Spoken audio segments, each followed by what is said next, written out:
Bonjour et bienvenue dans cette nouvelle séance qui sera consacrée au thème la représentation graphique de l'unité 2, les tableurs. La vidéo est destinée principalement aux élèves de la deuxième année secondaire collégiale. Donc pour commencer, je vais vous présenter nos objectifs pour cette séance. Donc, premièrement, vous allez appréhender la notion de représentation graphique. Vous allez comprendre l'intérêt de la représentation graphique. Vous allez également reconnaître quelques types de graphiques. Et à la fin, vous allez être capable de représenter graphiquement une série de données dans une feuille de calcul. Donc, on va commencer par la notion de représentation graphique. Autrement dit, qu'est-ce que la représentation graphique? Donc, la représentation graphique, tout simplement, est une technique qui permet de transformer, de convertir un tableau de données en un graphe. Par exemple, on a des données sur le tableau suivant représentant les pourcentages de vente pour des produits informatiques. Je vais, via la représentation graphique, je vais les transformer en un graphe. Vous vous demandez certainement quelle est la valeur ajoutée de cette opération. Autrement dit, pourquoi devrais-je transformer des données que j'ai sur un tableau en un graphe? Ben, la réponse dans la diapositive suivante. Donc, premièrement, il faut savoir que les graphiques permettent de faciliter la lecture des données, ainsi que de faire des interprétations.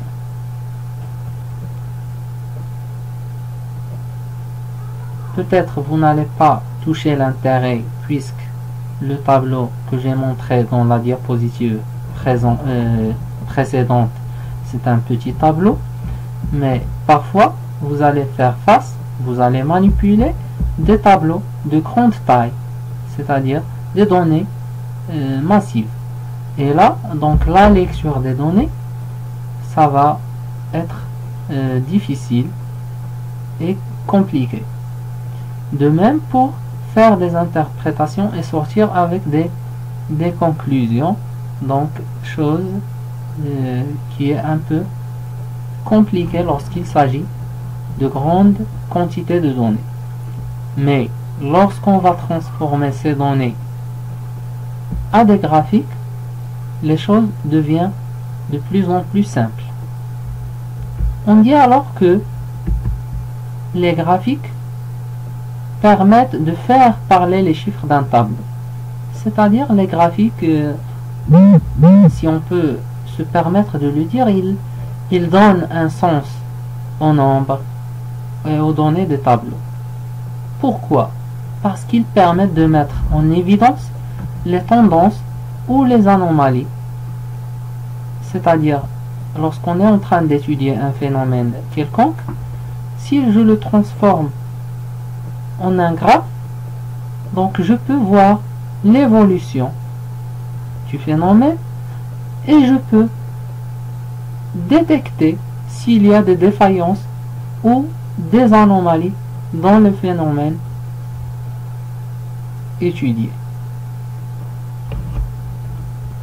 Quels sont les types de graphiques qu'on peut utiliser? Donc, premièrement, on peut dire qu'il y a plusieurs types de graphiques. On peut citer les plus populaires. Donc, parmi les graphiques les plus utilisés, c'est les histogrammes. Il y a aussi les graphiques en courbe. et les graphiques en secteur. Bien sûr, il n'y a pas que ça. Il y a les graphiques en aire, les nuages de points, les graphiques pyramidales et ainsi de suite. La question qui se pose maintenant, c'est-à-dire quel est le type de graphique adéquat à une situation quelconque. Je vais essayer un peu de donner des règles d'une manière générale. Commençons par les histogrammes. Donc, comme vous voyez, si je prends l'exemple suivant, donc le graphique présente l'évolution de la production des céréales au Maroc durant une période de 2000 à 2014. Donc, le phénomène que je suis en train d'étudier, c'est l'évolution de la production des céréales. C'est-à-dire, je suis en train de manipuler des quantités. Donc, généralement, lorsque je suis en train de manipuler des quantités, quelle que soit leur nature, je peux faire appel aux histogrammes.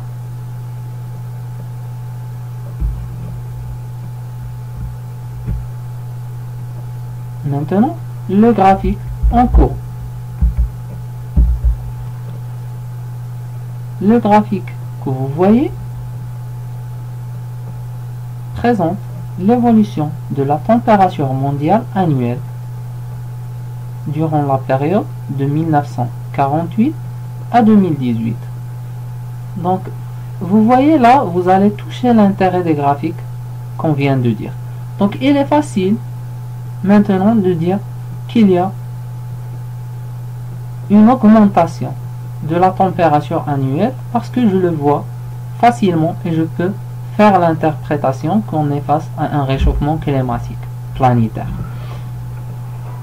Si les données étaient présentées sous forme de tableau, ça va pas être facile comme ça.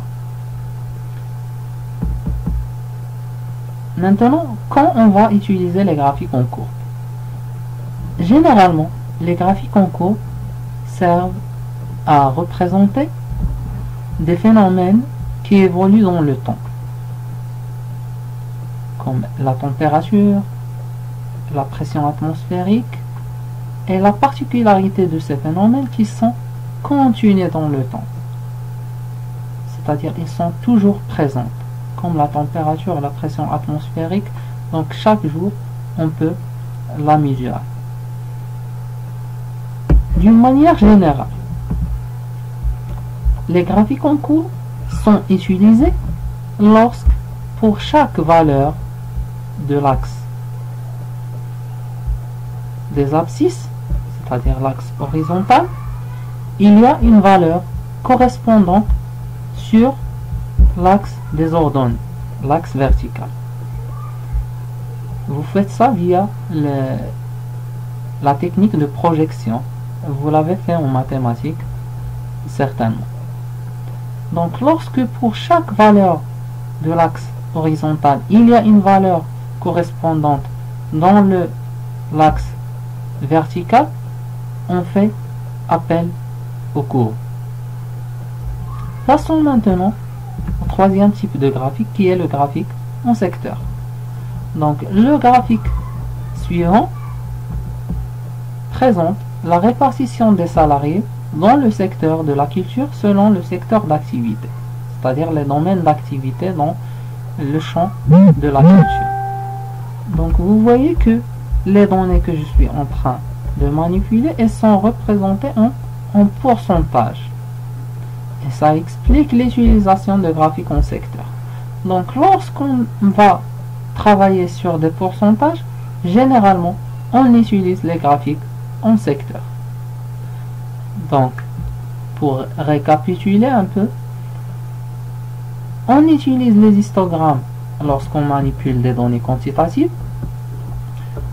On utilise les courbes pour les phénomènes évoluant dans le temps ou pour les phénomènes pour lesquels les valeurs ou bien toutes les valeurs représentées sur l'axe horizontal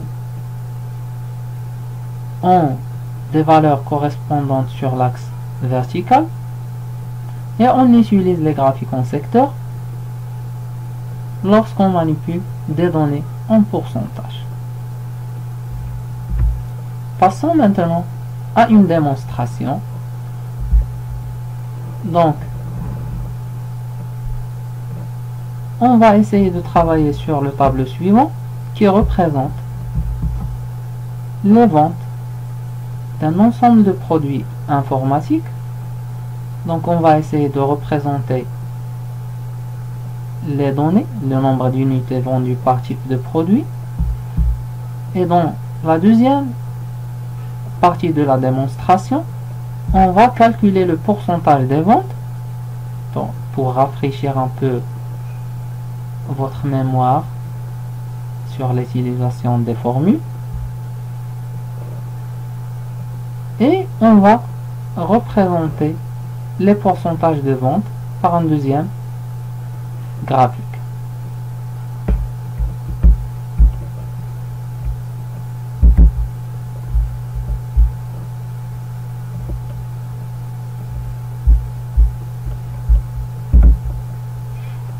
Donc voilà, la première chose qu'il faut faire, il faut sélectionner les données. Seulement les données à représenter. Je ne sélectionne pas les titres.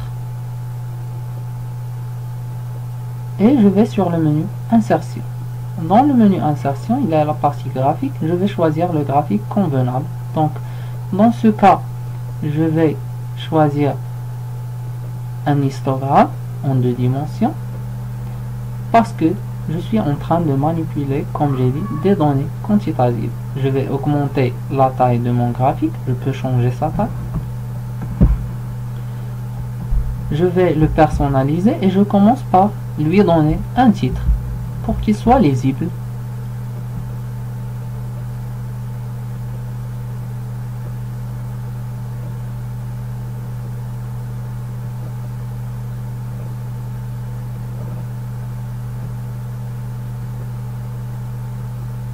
Donc voilà, nombre d'unités vendues par produit.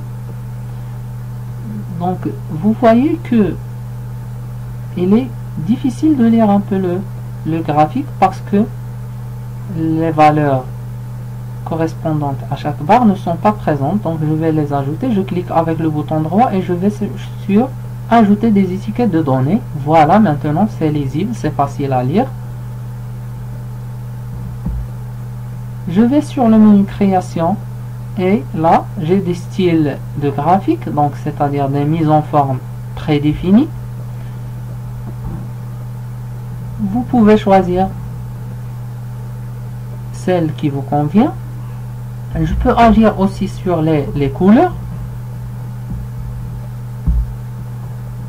Je peux changer la disposition du graphique. Donc il y a plusieurs dispositions disponibles.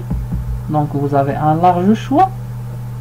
Et là, je peux ajouter des éléments au graphique tels que les titres des axes, le titre du graphique, le quadrillage, les légendes, etc. Donc moi je vais ajouter les titres des axes, un pour l'axe horizontal et un titre pour l'axe vertical. Donc mon axe horizontal, j'ai les produits, donc je vais l'écrire, produits.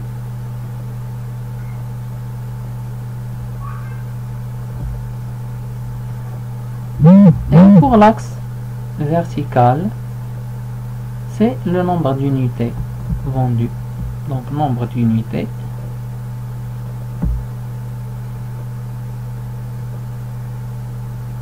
Et voilà, donc mon graphique est prêt. Vous voyez que à chaque fois le graphique est sélectionné, vous avez sur la partie droite des options de mise en forme. Donc je peux déplacer mon graphique sur ma feuille. Passons maintenant à la deuxième partie. Donc on va calculer le pourcentage. Donc on va appliquer la règle tertiaire. Donc pour chaque produit, je vais diviser par le total d'unités vendues et je vais multiplier par 100. Donc moi je ne vais pas multiplier, je vais choisir le type pourcentage. Voilà, donc j'obtiens 6%. Je fais une coupée incrémentée, donc vous voyez que ça marche pas. J'ai une erreur, division par 0. Pourquoi? Parce que tout simplement je suis en train de diviser par 0. J'ai fait une coupée incrémentée, donc B12 s'incrémente, je vais avoir dans la deuxième formule B13, donc c'est pas correct parce que c'est une cellule vide. Je peux corriger, mais de préférence utiliser une référence absolue. On a déjà vu ça dans le cours des fonctions. Donc je vais précéder ma ligne par $, et voilà, c'est-à-dire j'ai fixé la ligne lors de la coupure. Je vais m'assurer que le total des pourcentages est égal à 100. Voilà, donc c'est juste. Et maintenant je vais représenter ma deuxième série de données. Donc je suis en train de manipuler des pourcentages, donc je vais choisir le graphique en secteur. Voilà, donc je vais répéter les mêmes opérations que j'ai fait pour le premier graphique, mais là j'aimerais bien vous montrer que je peux déplacer le graphique dans une nouvelle feuille. Donc vous voyez ici il y a déplacer le graphique, je peux le déplacer sur une nouvelle feuille. Voilà, donc je vais choisir un style prédéfini.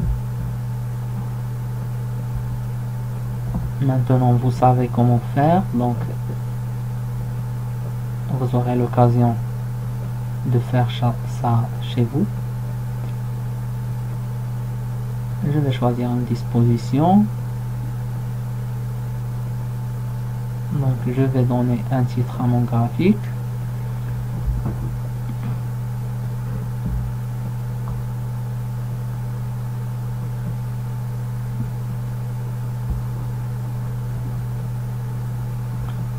Pourcentage de vente.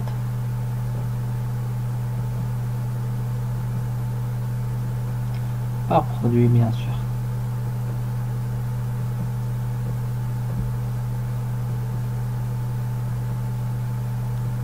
Et voilà, donc mon deuxième graphique est prêt.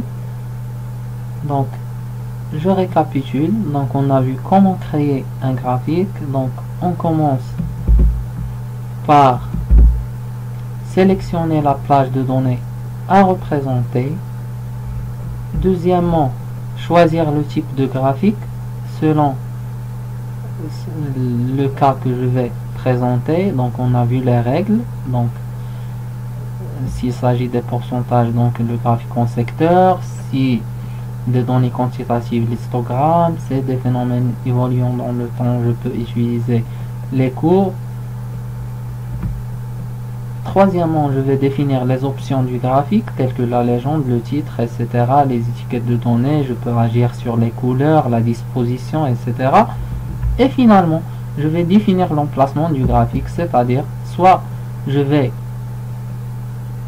laisser mon graphique sur ma feuille de calcul actif, soit je vais le déplacer sur une nouvelle feuille.